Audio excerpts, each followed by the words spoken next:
নমস্কার। আজ ANM GNM পরীক্ষার জন্য গুরুত্বপূর্ণ এমসিকিউ প্রশ্ন নিয়ে আলোচনা করব। এই কোশ্চেনগুলো অবশ্যই খুবই গুরুত্বপূর্ণ, যা তোমাদের পরীক্ষার ক্ষেত্রে খুব কাজে দেবে। এমনকি হুবহু কমন অবশ্যই পেয়ে যেতে পারো। তো কোশ্চেনগুলো অবশ্যই খাতায় নোট ডাউন করে রাখবে।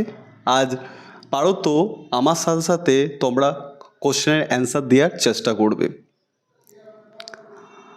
চলো কথা না বাড়িয়ে আজকের এএনএম আর জিএনএমের খুবই প্রশ্নগুলো নিয়ে আলোচনা করব। তো আজকের প্রথম কোশ্চেন, উদ্ভিদের সামগ্রিক চলন বাহ্যিক উদ্দীপকের প্রভাবে ঘটে তখন তাকে কি বলে? আজকের প্রথম কোশ্চেন, উদ্ভিদ দেহের সামগ্রিক চলন বাহ্যিক উদ্দীপকের প্রভাবে ঘটে তখন তাকে কি বলে? তোমরা উত্তর দেওয়ার চেষ্টা করো। আমার বলার আগে তোমরা যেন উত্তর দিতে পারো, ঠিক আছে? পারো তো কমেন্ট সেকশনে তোমরা উত্তর দেওয়ার চেষ্টা করতে পারো। তো এই কোশ্চেনের অ্যান্সার হবে কি? এই কোশ্চেন অ্যান্সার অপশন বি হবে ট্যাকটিক চলন। এই কোশ্চেন অ্যান্সার হবে ট্যাকটিক চলন। কোশ্চেন নাম্বার 2, সূর্যমুখী গাছের শাখামূল মাটির উপরে উঠে আসাকে কি বলে?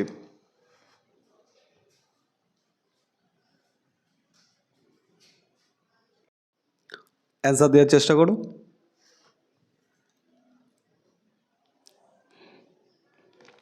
তো এই কোশ্চেনের অ্যান্সার হবে অপশান এ আলোক অনুকূলবর্তী।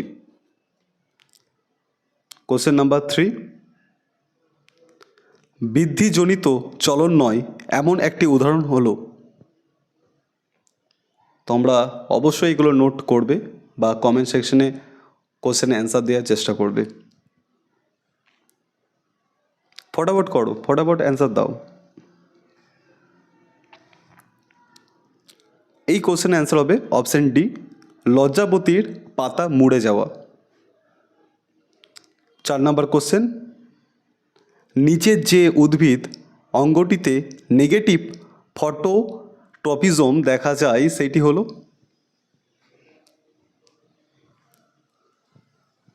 খুবই ইজিলি কোশ্চেন। এই কোশ্চেন অ্যান্সার হবে অপশান বি কাণ্ড। অপশান বি কাণ্ড। 5 নম্বর কোশ্চেন, কুঁড়ি ফুল বেশি উজ্জ্বল ফোটে কারণ?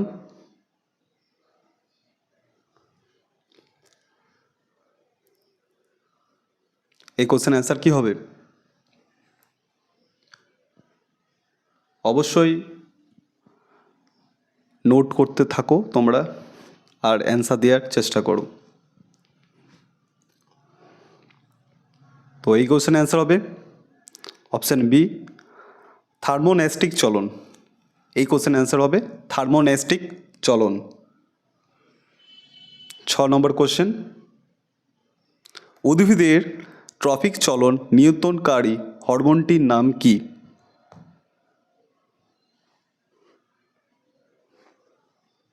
এই কোশ্চেনের অ্যান্সার একটু ভুল আছে।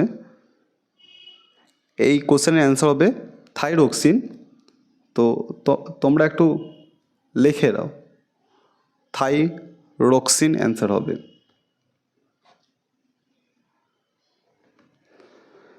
এই কোশ্চেন অ্যান্সার হবে থাইরক্সিন।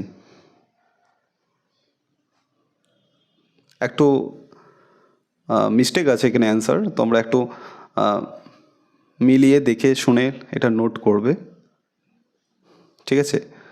নোট করো যে উদ্ভিদের ট্রফিক চলন নিয়ন্ত্রণকারী হরমোনটির নাম হলো থাইরক্সিন, ঠিক আছে? একটু ভুল আছে। চলো 7 নম্বর কোশ্চেন, হরমোন হলো এক প্রকার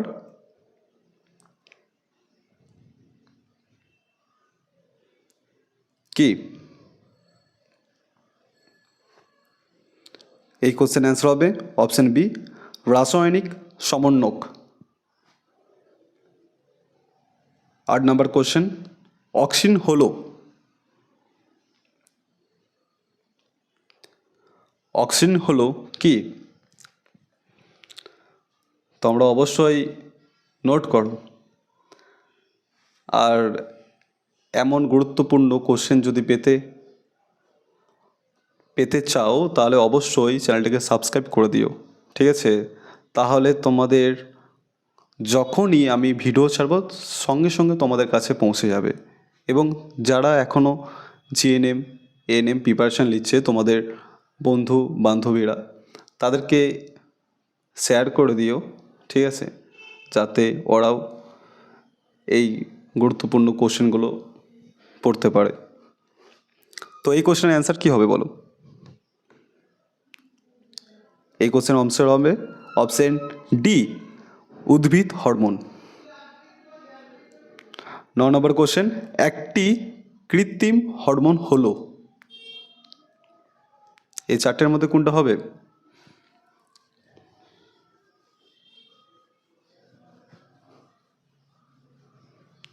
এই কোশ্চেন অ্যান্সার হবে option B, naphthalene acidic acid.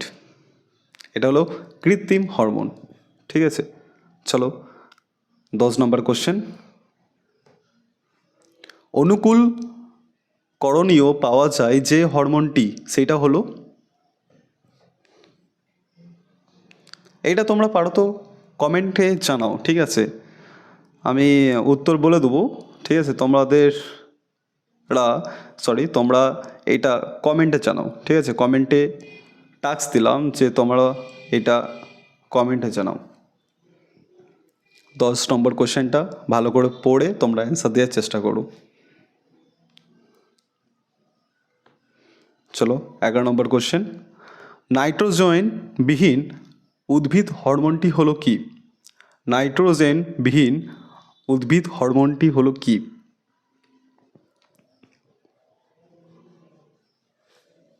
এই কোশ্চেন অ্যান্সার হবে জিব্বেরেলিন। এখানে স্পেলিং ভুল আছে, বয়ে বয়ে একার হবে, জিব্বেরেলিন, যা বলো। চলো 12 নম্বর কোশ্চেন, বীজের অঙ্কুরোদ্গমের সহায়ক হরমোনটি হলো কি?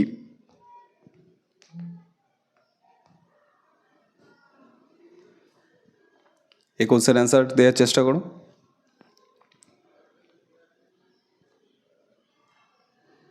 এই কোশ্চেন অ্যান্সার হবে auxin, option A auxin. 13 number question, কোনটি ভুল?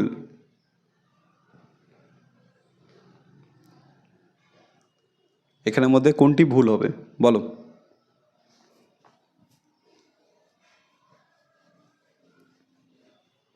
আজকে 20টা কোশ্চেন করাবো, 20টাই কিন্তু ইম্পর্টেন্ট তোমাদের জন্য।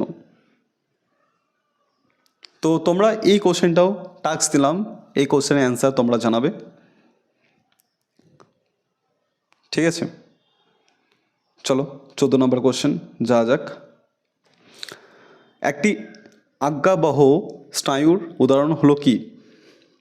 একটি আজ্ঞাবহ স্নায়ুর উদাহরণ কি?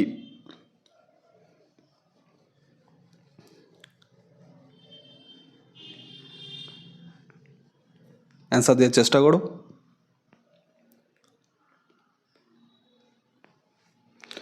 এই কোশ্চেন অ্যান্সার হবে অপশন ডি, অকিউলোমোটর স্নায়ু, অকিউলোমোটর স্নায়ু। চলো 15 নম্বর কোশ্চেন, একটি সংজ্ঞাবাহ স্নায়ুর উদাহরণ কি? উত্তর দেওয়ার চেষ্টা করো তোমরা, ফটাফট উত্তর দেওয়ার চেষ্টা করো।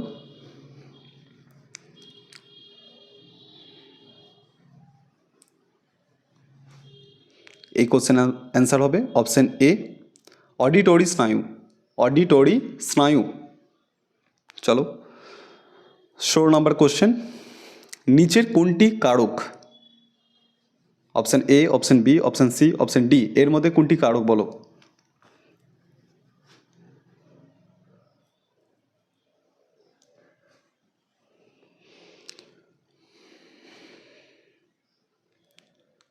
এই কোশ্চেন অ্যান্সার হবে পেশি, পেশি হচ্ছে একটা কারক, ঠিক আছে?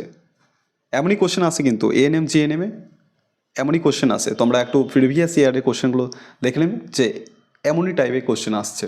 ঠিক আছে, বিগত বছরের থেকে এই কোশ্চেন সাজেস্টিভ আমি করেছি যে এমনই টাইপ আসতে চলেছে এবারে কোশ্চেনের। চলো নেক্সট কোশ্চেন, 17 নম্বর কোশ্চেন। পরপর অবস্থিত দুটি নিউরনের সাইনাস সংযোগ স্থলকে কি বলে? দুটো সাইনাস হয়ে গেছে, একটা সাইনাস।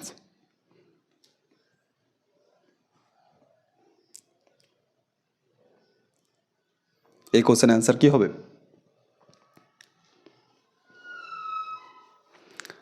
এই কোশ্চেন অ্যান্সার হবে অপশন বি, সাইন্যাপস। এই কোশ্চেন অ্যান্সার হবে সাইন্যাপস। অবশ্যই তোমরা কিন্তু নোট করবে, নোট কিন্তু করবে, এগুলো কিন্তু ইম্পর্টেন্ট কোশ্চেন, ঠিক আছে? তোমরা কিন্তু নোট ডাউন করবে, অবশ্যই করবে।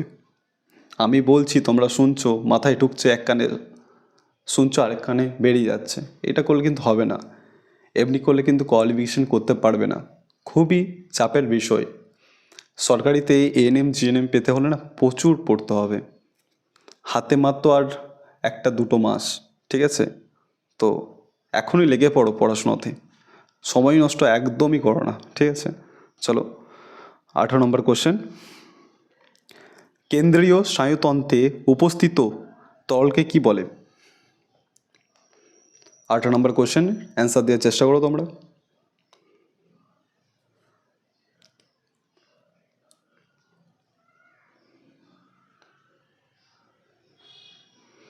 এই কোশ্চেন অ্যান্সার হবে অপশন ডি, সেরিব্রোস্পাইনাল ফ্লুইড। এই কোশ্চেন অ্যান্সার হবে। চলো 19 নম্বর কোশ্চেন। কেন্দ্রীয় স্নায়ুতন্ত্র গঠিত হয় মস্তিষ্ক ও কি দিয়ে? এখানের মধ্যে এই 4টে অপশনের মধ্যে কোনটি হবে বলো? সব কিন্তু 10th সিলেবাস। তোমরা যদি মাধ্যমিকটা ভালো করে লাইফ সায়েন্স সাবজেক্টটা পড়তে পারো, তাহলে এই কোশ্চেনগুলো ইজিলি তোমরা দিতে পারবে, ইজিলি। ওইখান থেকেই এই কোশ্চেনগুলো তোলা হয়েছে, তো ওর মধ্যেই কোশ্চেন আসতে চলেছে।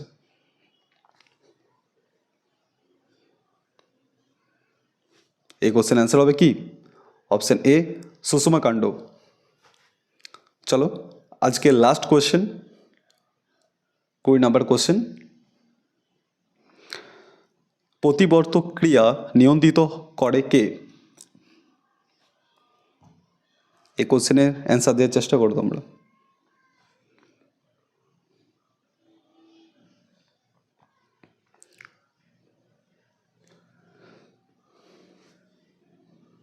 উত্তর দিলে?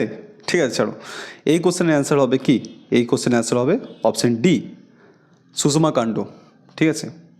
তো আজকের 20টা ইম্পর্ট্যান্ট কোশ্চেন বললাম, প্রতিদিন কোশ্চেন আসতে চলেছে, ঠিক আছে? ইম্পর্ট্যান্ট এমসিকিউ আমি দেবো এই চ্যানেলতেই।